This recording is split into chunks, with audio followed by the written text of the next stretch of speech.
Molt bon dia. Avui tenim el plaer de tenir a Top BCN a la taula d'opinió professional de Barcelona el senyor Xavier Vilajoana, president de Construmat, CEO del grup Euroconstruct, una companyia referent en el sector de la construcció amb seu a Barcelona i filials a Brasil, Algèria i Marroc.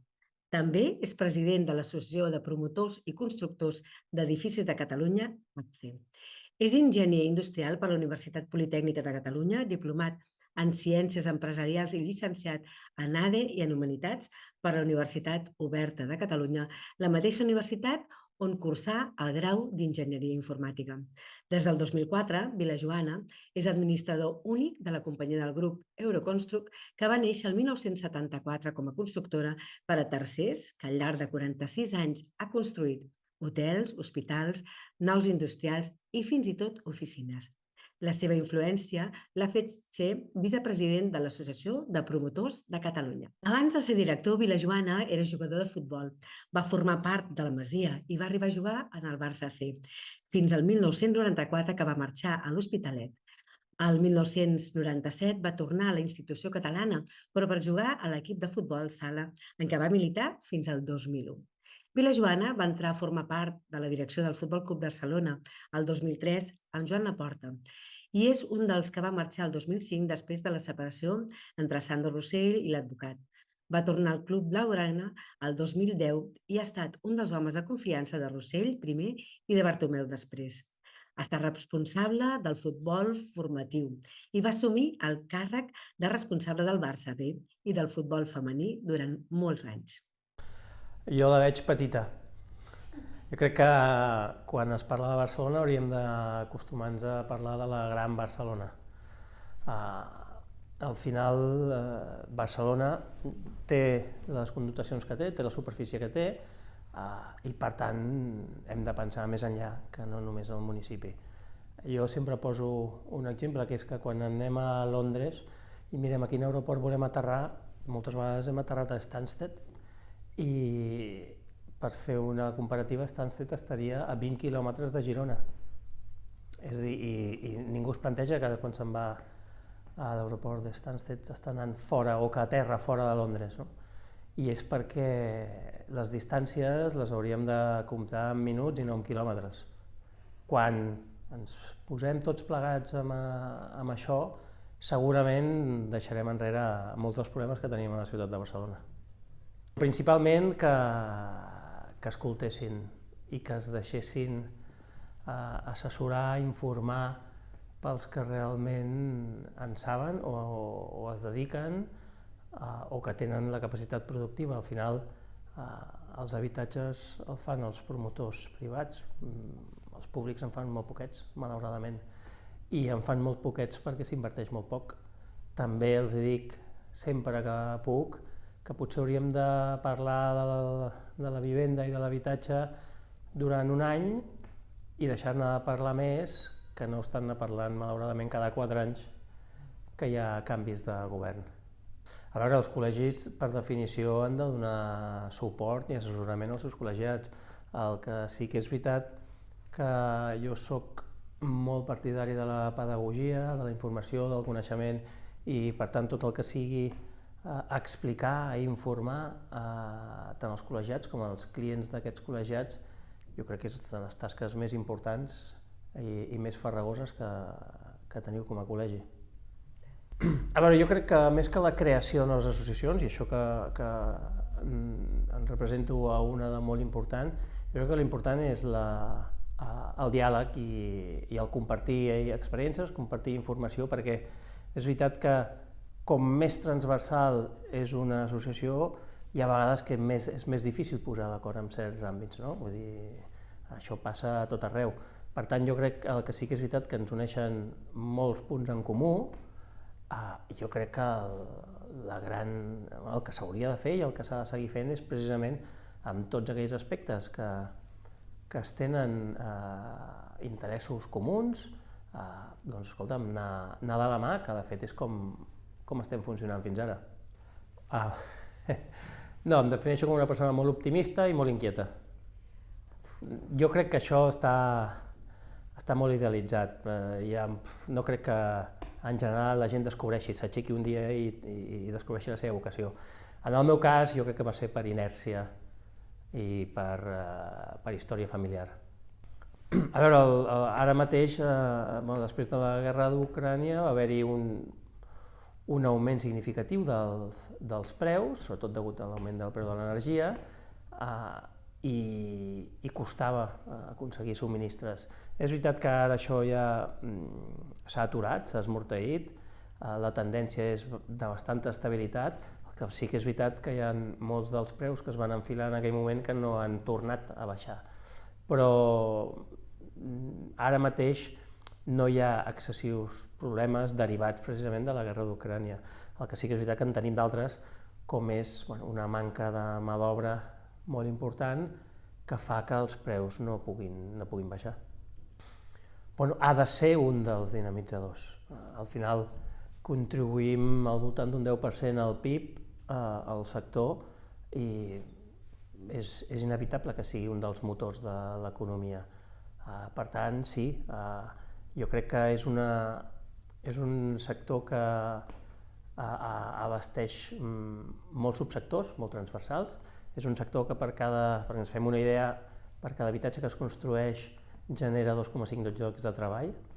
Del preu de venda d'un habitatge el 25% són impostos, per tant són ingressos per part de l'administració, i seria absurd no pensar que el sector constructor-promotor no hagi de ser un dels motors de l'economia. Doncs posant més habitatge al mercat, de tot tipus. Al final jo crec que és l'únic cas, l'únic sector que ningú es planteja quan falta oferta no posar-ne més al mercat o intentar treballar per posar-ne més al mercat. Si ens dediquem única i exclusivament a marcar a quin preu es pot vendre i a quin no, doncs jo crec que no solucionarem el problema. La gestió de sòl en aquest país és molt lenta, extremadament lenta, i el sòl és la matèria primera. Després, si li afegeixes la inseguretat jurídica dels últims anys, que hi ha hagut 27 canvis normatius en els últims 5 anys que afecten el nostre sector, doncs comença a ser una mena de gincama poder fer promocions aquí a Catalunya.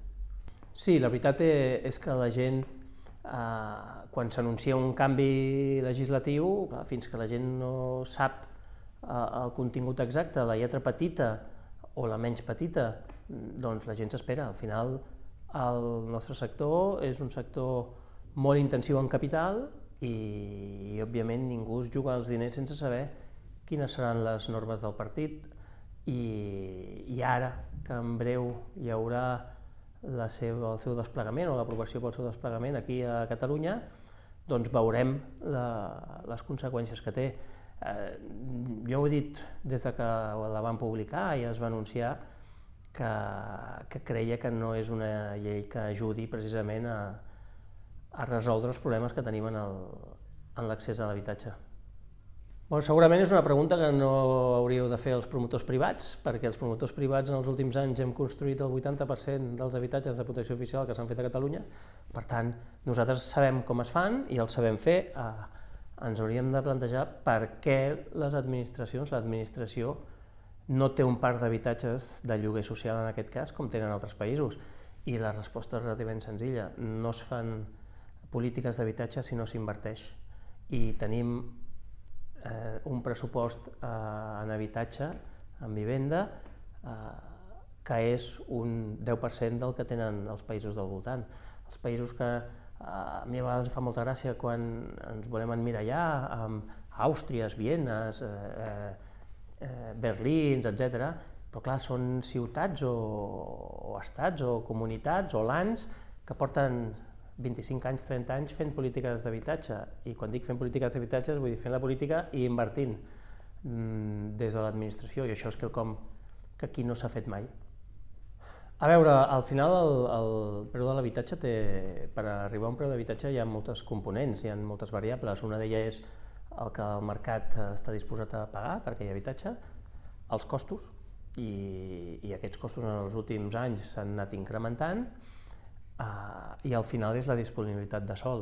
Llavors, és veritat que els costos s'han estabilitzat, també és veritat que la disponibilitat de sòl és molt baixa i l'oferta, per tant, també ho és, no? Llavors hi ha aquest dèficit d'habitatge entre els 25.000 i els 15.000, que més o menys es van iniciant, doncs provoca que hi hagi tensions en el preu.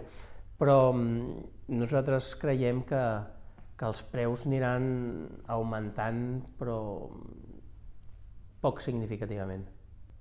Bueno, estem al mateix. Jo no he estat mai partidari de regular cap mercat, o menys regular-lo només en una part, perquè al final el mercat és d'oferta i de demanda, de característiques, hi ha moltes variables, i centrar-se només, pensar que tu pots aconseguir uns resultats regulant només una part d'aquest mercat, que en aquest cas serien els preus de venda o de lloguer, em sembla un error. De fet, aquí vam tenir l'experiència d'una regulació en els lloguers que va durar un any i ja vam veure que en aquell any precisament no es va aconseguir els objectius pretesos.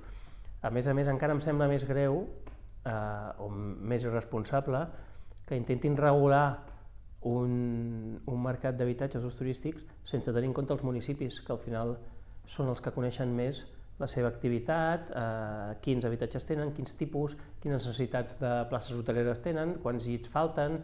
Em sembla molt agosarat, en aquest cas des de la Generalitat de Catalunya, que regulin sense tenir en compte les característiques pròpies de cada municipi. Bueno, una mica ho està fent.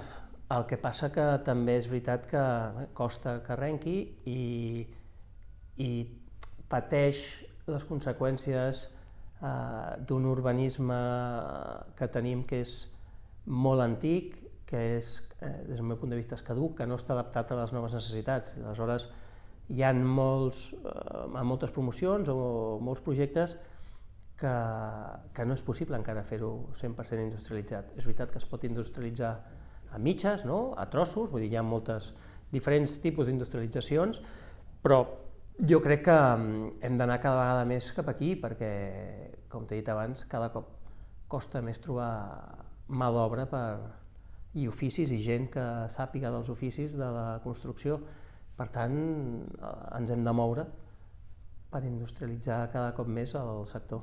A veure, el mercat de l'immobiliari i de la construcció, la veritat és que és un mercat que sempre ha fet molt bé els deures, és a dir, sempre s'ha intentat anticipar el que la gent podia demanar, com fer més còmode o més confortable les condicions de treball en les obres, i la veritat és que ha canviat molt. De fet, una de les coses que ens plantegem i que ja estem fent és fer atractiu o fer arribar, sobretot a la gent jove, per suplir aquesta manca de mà d'obra, en base una mica a això, no? Les noves tecnologies, ara les obres no es construeix com abans, tens molt més suport tecnològic, de digitalització, etc.